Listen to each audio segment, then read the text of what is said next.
They said my skin was too dark for the camera, too dark to wear white, too dark to be seen. But funny thing is, when they tried to dim me, they forgot the sun doesn't ask for permission to rise. People cheered Neka up when walked on stage. Lights flashed, camera shutters clicked like rain falling on metal. And in the corner, Ebele sat in her faded wrapper, her hands shaking as she held her mother's scarf. Same scarf she'd worn every day for strength. Same scarf her cousin had used to wipe makeup off her shoe earlier that evening. But Ebele didn't cry. She just looked up at that bright stage and whispered, "I will own this place one day. Maybe not now, but one day." They told her she wasn't made to shine. But the story you're about to hear will show you what happens when a girl, beaten by the world, decides to rise from the dust with fire in her heart and her name written in thunder. Please, before we start, kindly show our channel love, like, share, and subscribe. God bless you as you do so. Many years ago, in the small town of Umunachi, there lived a girl with skin as deep as midnight and eyes like black pearls. Her name was Ebele. She was born to a woman called Ngozi, the village tailor, who used to sing old folk songs while threading her needle. People said Ebele's mother could stitch love into fabric.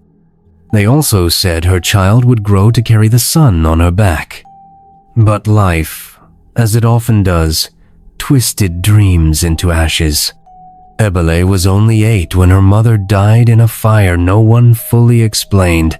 Some whispered it was jealousy, others blamed faulty gas. But one thing was clear. After the fire, no one came forward to take the girl, except Auntie Gladys. Gladys was Ngozi's elder sister, a woman who believed in 2 things: money and light skin. She ran a small cosmetic shop where she sold all sorts of tone-up and melanin cure creams that smelled like chemicals and dreams gone sour. Gladys believed being light-skinned was a passport to favor. She called her daughter Eneka the Golden One, but she called Ebele the Black Shadow. "Close your legs, Shadow Girl. Don't touch that. Your dark hands will stain it. You again? You look like Curse at midnight." At first, Ebele cried a lot, but soon her tears dried up and sank into her bones. Gladys never beat her. She didn't have to. Words cut deeper than whips when they come from the people who should love you. Ebele wasn't allowed to eat at the main dining table. She would serve Eneka and her mother, then return to the back to eat leftover rice with cold beans. Neka, 2 years older, was praised for everything. When she walked into church, people stood to greet her. When Ebele walked in, people asked her to move and make space for cleaner-looking girls. One afternoon, when she was 12, Ebele asked, "Auntie, am I ugly because I'm dark?" Gladys didn't look up. She simply said, "Yes." And that was the last time Ebele ever asked. At night, while others slept, Ebele would kneel by the tiny window in her room, a converted store, and draw herself in beautiful gowns on crumpled paper scraps. In her drawings, she was tall and radiant. People clapped for her. Cameras loved her.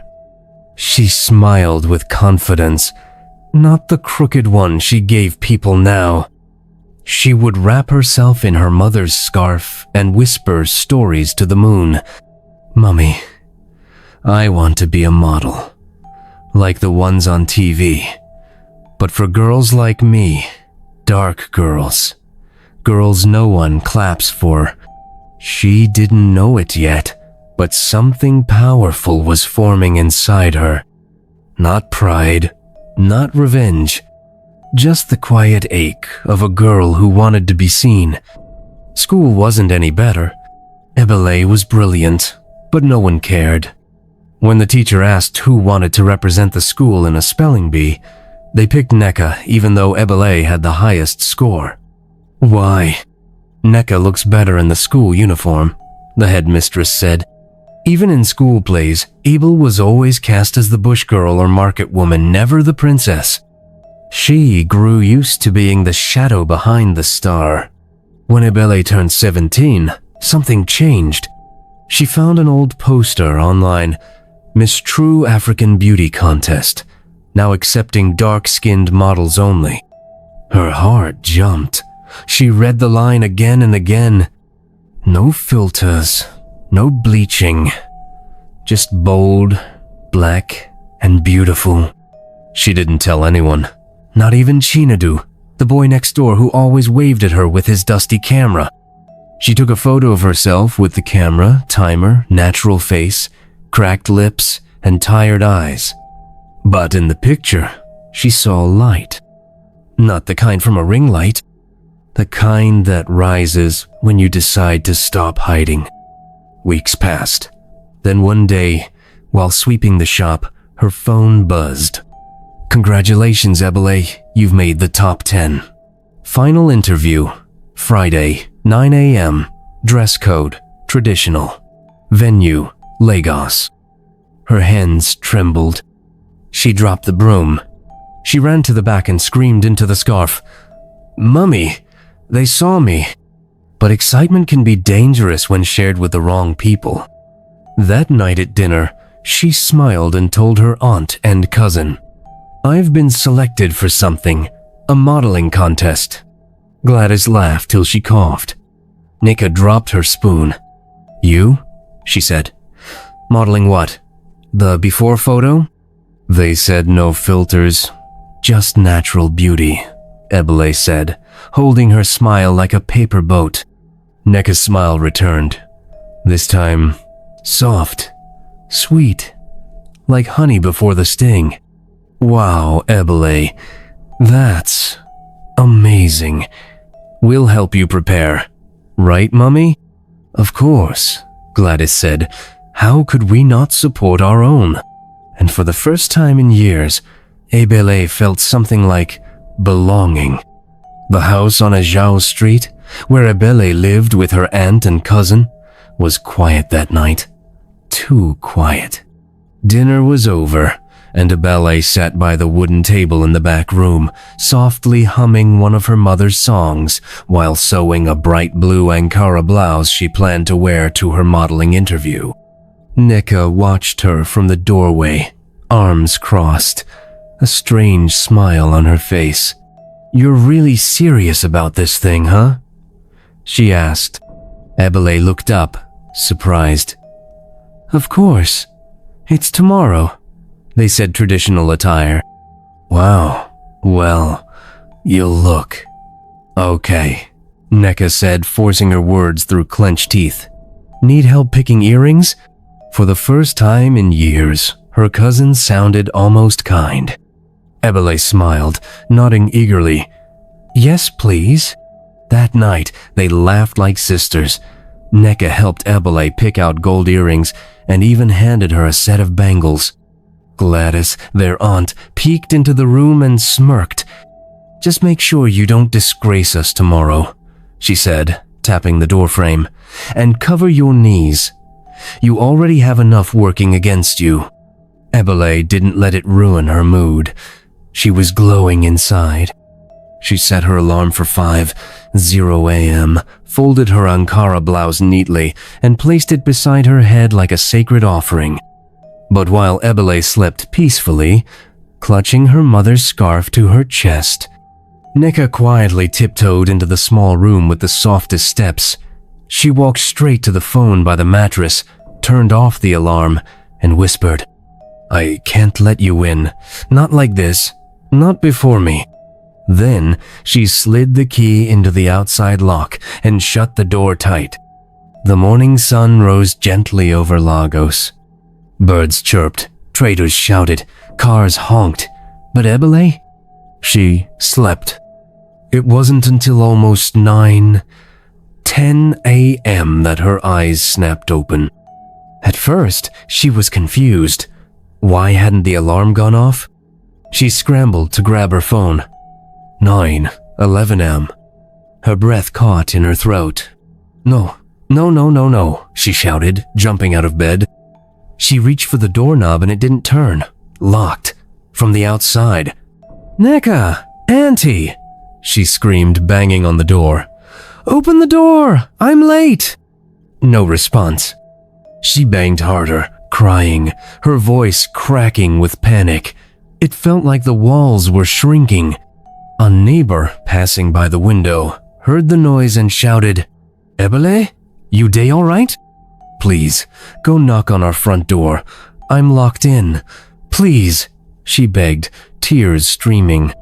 A few minutes later, the door finally creaked open. Neka stood there in her silk gown, holding a bowl of pap. "En, what's all this noise for?" she asked, feigning innocence. "You locked me in," Ibel shouted, breathless. "My alarm, it didn't go off." Neka blinked. Maybe your battery died? Where's Auntie?" "She left early. Meeting at the market." Ebele didn't wait for more lies. She snatched her blouse, wiped her tears, and ran barefoot through the street to find a bike. By the time she arrived at the venue in Yaba, the guards at the gate wouldn't even let her in. "Sorry. We're done with the morning round," one of them said, folding his arms. "They said no latecomers. Strict policy." Please, just let me explain. I had," Ebele began. "You had time," the man said. "Go home, Ain." She stood there in the dust, hands shaking, blouse wrinkled, breath hitching. People passing gave her strange looks. And then she saw them. 2 girls standing by the entrance, holding goodie bags from the organizers, laughing. Neka was one of them. She had come after all, wearing the white lace dress she had shown Ebele last week. She waved at Ebele, acting surprised. You came? But aren't they done?" Ebele stared at her, lips trembling. "You locked my door." "Me?" Neka raised her hands. "Why would I do that? You probably overslept. See your eyes. Did you even comb your hair?" Ebele turned away. Her heart sank lower than her stomach. It was over. Back home, she sat on the floor in silence for hours. Her mother's scarf lay beside her, but this time, it didn't bring comfort. Gladys walked in around 4 p.m., chewing gum. "So how did the contest go?" she asked, grinning. Ebele didn't answer. "You missed it, right? Well, better luck next time. Or maybe not. That kind of stage isn't for girls like you." That evening, while scrolling online, Ebele saw something that made her stomach twist. The agency had posted a blog recap. One paragraph stood out. "We appreciate all applicants, but we must emphasize, we seek queens who know how to respect time and presence." One applicant, unnamed, arrived looking flustered, untidy, and unprepared. This is not the image of true African beauty. Attached to the post was a cropped photo. A pixelated version of the selfie Ebele had submitted, darkened, more than natural, warped to make her look harsher, rougher.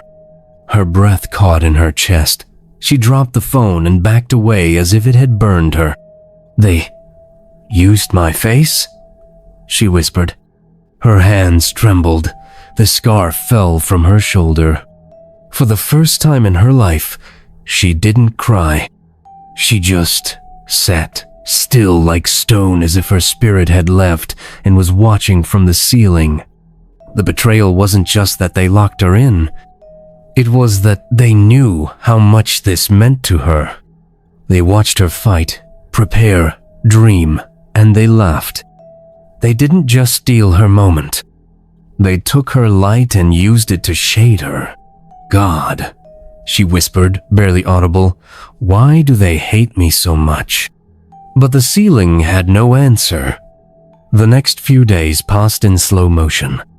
Ebele didn't return to the contest website. She didn't touch her phone. She didn't draw. She barely ate. She simply existed. Sometimes she'd sit outside on the wooden bench under the mango tree and stare at the ground while Nika laughed loudly inside the house, flipping through fashion magazines, chatting with her mother about upcoming events.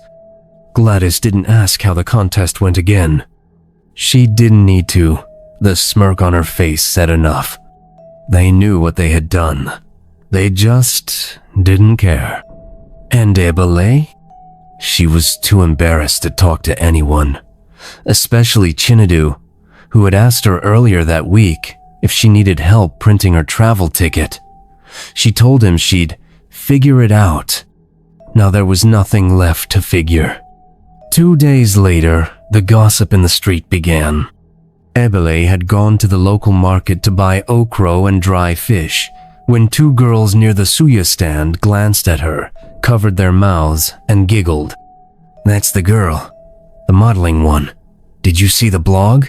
one of them whispered, loud enough to be heard. They even said she looked like a tired house girl trying to be a queen. Ebele's stomach twisted. Her knees wobbled, but she kept walking. When she got home, she couldn't resist. She opened her phone and tapped the link Neka had shared a few hours earlier in the family group chat. Announcement. Meet the new face of Fairglow Cream. Introducing our queen, Neka Gladys Graceful, radiant and undeniably elegant. A perfect representation of our brand and the beauty of African women with premium taste and skin that speaks luxury. There she was, Neka, on a polished white background, smiling like the world had crowned her. But that wasn't the part that broke Ebele. Just beneath the announcement, in smaller text, was a blog post titled, "Behind the Scenes, Not Every Girl is Made for the Stage." Some contestants left us wondering if they understood the assignment. One even arrived late, breathless, unprepared face bare, hair frizzy, blouse wrinkled. We wish her the best in finding clarity. Beauty isn't just skin deep, it's timing, poise, and presence. Attached to that post was a warped photo, low quality, cropped. At first, it looked like a random stock image. But Ebele stared at it for a moment. Her heart skipped. The blouse? The earrings? The small mole near the corner of the left eye? Her body turned cold. Wait. She zoomed in. Closer. Her vision blurred. The more she looked, the more the truth punched her in the gut. No. It was her. Her submission photo. The one she sent in. But they had darkened it, added grain, blurred the background to make her look dusty. And the caption beneath read, "Some shadows only show up when the sun is out." That's when it hit her. They didn't just reject her. They used her to mock her, to make Neka look better, to turn her into a cautionary tale. She stood frozen, staring at the screen as if it would erase itself if she blinked hard enough. She backed away slowly. Her legs trembled. She tried to sit, missed the stool, and fell to the floor with a heavy thud. Neka walked in just then, phone in hand, wearing a brand new blonde wig and a smug grin. "Oh," she said, looking down at her cousin. "You saw it." Ebele didn't reply. "They actually used your photo, Shah," Neka continued giggling. "That's what you get for trying to jump out of your lane." "You sent them my picture?" Ebele whispered, her voice cracking. Neka smirked. "Let's just say your mistake made my glow look even brighter. You made a nice background character, cousin. Thanks." Gladys appeared behind her daughter, beaming. "They said Neka might get a trip to South Africa next month," she bragged. You should focus on things meant for your type. Maybe tailor work, like your mother." "Don't bring my mother into this," Ebele whispered, gripping the scarf around her neck. "Oh, please," Gladys scoffed. "That woman couldn't even protect herself, talk less of you." The room spun. Ebel gasped, clutched her chest, and fell backward. Her fingers reached out, grazing the edge of the plastic table, but missed.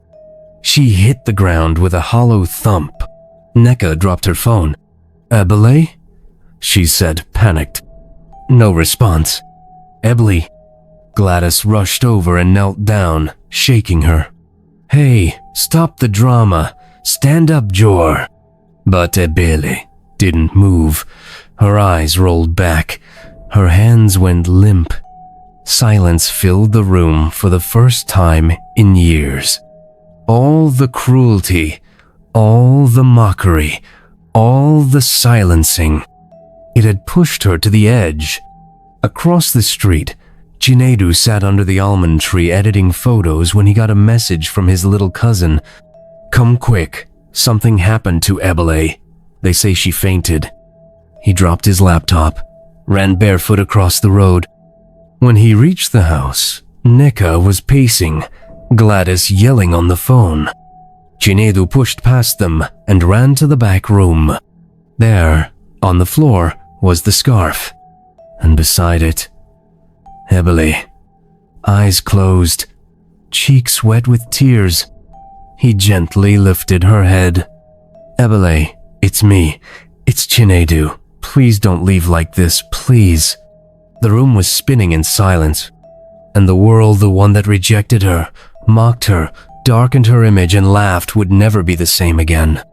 Because when she wakes up, the real story begins. She stares at the blog post again, tears streaming. Her voice cracks as she whispers, "They used me to mock me." Then, everything goes dark. She faints. Do you want to find out what happened next after Ebele fainted? Then don't miss the part 2 of this amazing tale. Click on that subscribe button and don't forget to turn on the notifications so that you will be notified when I post the path 2. Kindly like and share to your loved ones. Thank you and stay blessed.